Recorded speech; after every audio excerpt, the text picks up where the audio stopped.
Welcome to You and Aya, the human experience. I'm your host, Aya, and I will be taking you on a journey of self-discovery through personal experiences. This podcast was created in hopes to give you a fresh perspective on life and to expand your beliefs that no matter what, you are in charge of your own life and your own success. In the previous chapter, Dissatisfaction, I gave a relatable example about dieting so I can pinpoint to you that there is a common human experience, a mutual feeling that you and I face but don't really talk about. And that is a dissatisfaction within that surfaces to you in different shapes and forms. You try to eliminate it, or you think that you are, but in reality you are doing temporary fixes or using distractions. Instead, you want to get rid of these temporary adjustments and focus on a process that will get you to where you ultimately want to be, which is fulfilling your legacy. To fulfill your legacy, you must ponder on your values, beliefs, thoughts, goals, ambitions, habits, and true callings, instead of taking the opinions that others give you or choosing familiar options. When it comes to your daily activities and interactions, you must keep in mind that your legacy will represent you entirely.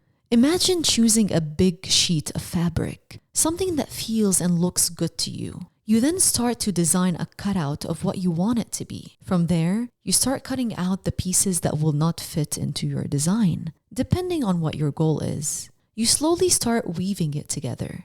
You can even add back some pieces if you think it would look good. You are the artist. The end result? You will have something beautiful designed by you. You might end up with a coat, a suit, or maybe a sleeping bag.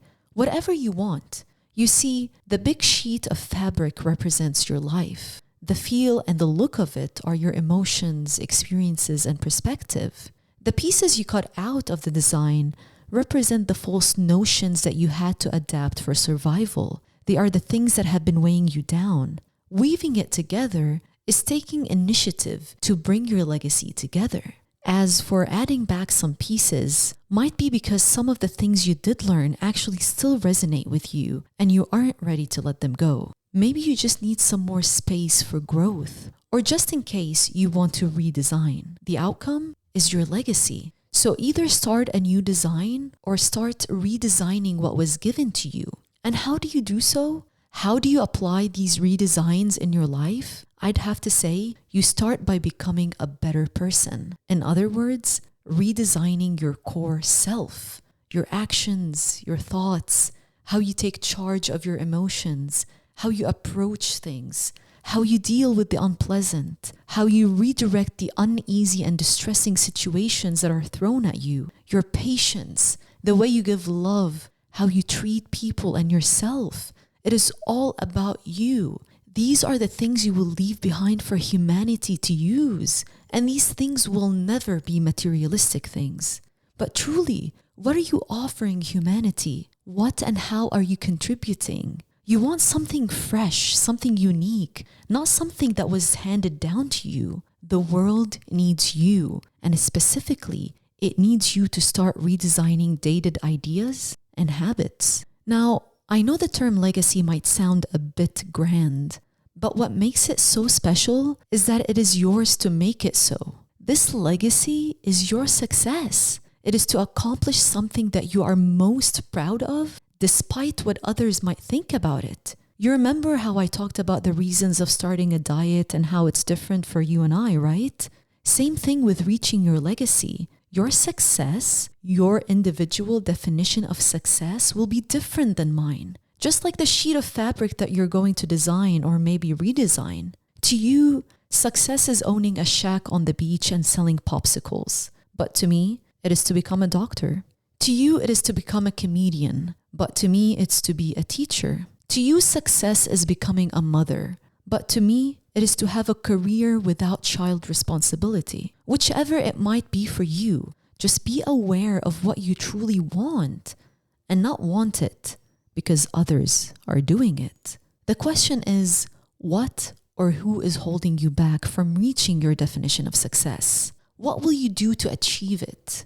What are you willing to sacrifice to get there? There are endless factors that hamper your potential to reach your legacy. The majority of them might be personal or very tailored to your own journey. Because again, yes, we are similar, yet we come from different backgrounds and have our own dated perception of ourselves and the world around us. So instead of talking about these factors that are very narrow to your own journey and experience, I want to share with you a couple of flaws that are standing in the way for you to fulfill your legacy. These flaws are broad and relatable, and they are something that you and I are facing in this generation. These flaws will be highlights to look out for so you can get closer to your inner self and understand those intimate issues or challenges that you are facing and why you aren't seeking your true calling. Why don't you act on the things that you want? Why are you so afraid to break the mold? And why are you so afraid to be you?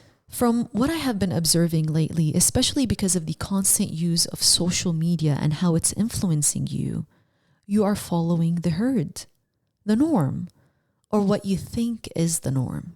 You see people doing certain things and then you subconsciously believe that it's what you are supposed to be doing as well. You are convinced and have already painted a picture in your head that other people's success stories are yours as well. And this is when an unrealistic expectation of self and purpose is set for you, and it begins to clash within. You start thinking, I don't need to work hard or follow my dreams or what I like. This person is doing this and they're making a lot of money and they look happy. I will do exactly that. Dude, that is a shortcut. You will start to notice that you have been taking shortcuts when it comes to everything else in your life. Not only your legacy fulfillment, which obviously everything you do in your daily life will reflect how close you get to your legacy. How you think becomes a shortcut. The way you dress, the way you talk, the way you walk, the way you are as a whole becomes a shortcut. You've lost your individuality and you are just another number, a follower. You aren't able to express yourself in any way, internal or external, because you have lost your touch within, your authentic self. So let's get to the bottom of this. Who are you? Describe yourself to me. Simple question, right? But why do we struggle to answer that? Do you remember at the beginning of each year you had to stand up and introduce yourself? I bet you hated that. Not because you're shy, not because you will sound cocky, not because you hate public speaking, which that might be the case, but that's not the point here. It is because you don't know who you are. Have you noticed? You put so much effort and energy to meet and know other people, but never put the same energy into knowing yourself? It is sad. This podcast is sponsored by the Coffee House here in downtown Lincoln, Nebraska on P Street. We have officially released our spring drink menu. Ask your barista about Florida Kiss, Sweet Peach, or Lavender Lemonade. I know we're all in the mood for something refreshing, and you can always stop by and just chat with me. When was the last time you sat with yourself? No cell phones, no computers, no TV, nothing. Just to actually sit with you. See, because of that, because you are no longer attuned with who you are and what you want anymore, because of all the false conditioning that is surrounding you, fear becomes your friend and your enemy at the same time. You let it hold your hand like a friend would, yet you give it complete authority to pull you away from your true self and set you up for failure. This is what's happening in our society today. And this is one of the reasons why you cannot reach your legacy or full potential. So here you have flaw number 1, which is relying heavily on social media or any kind of media for that matter, and not acknowledging the risk you are engaging with every time you open that medium. I know technology is cool. Electronics and social media platforms, they are a great means of communication. But I want to share with you some questions to ponder on. Generally speaking, after you use social media platforms, how do you truly feel when you are on that platform? Is comparison being made? Is envy present? Does it make you feel like you must be one thing or own something in particular to be liked, popular, or successful? How do you feel about the following attributes about your life or self when it comes to self-esteem, body image, your current career, life, or even relationship status or situation? Do you feel anxious about missing out on the latest trends? Do you feel anxious when other people post about their accomplishments? How about comparing your wealth and materialistic belongings to what others post? Wanting to go places others have gone, or seeing your goals in life change because of what others are posting? And you know what the crazy part is? You are unaware that this is happening to you. You are unaware that you are contained, that you have become a robot, doing what everyone else is doing, and yet you seek to be unique. And then you wonder why you always feel as though there is something missing, dissatisfied, and displeased, using distractions and short-term goals to numb the feeling. Do you have what it takes to redesign your life? Life is many things, yet there is one thing you and I can agree on. Life is unfair. By accepting that, you will allow yourself to welcome your reality, and from there, fight the norms and be true to yourself. Welcome to You and Aya, the human experience. Are you ready to fulfill your legacy? As promised, I will be releasing a new chapter every Thursday. Next week's chapter 3, part 1, is titled Flaw. Thank you so much for following my journey, and thank you for all of your love and support. Until next time.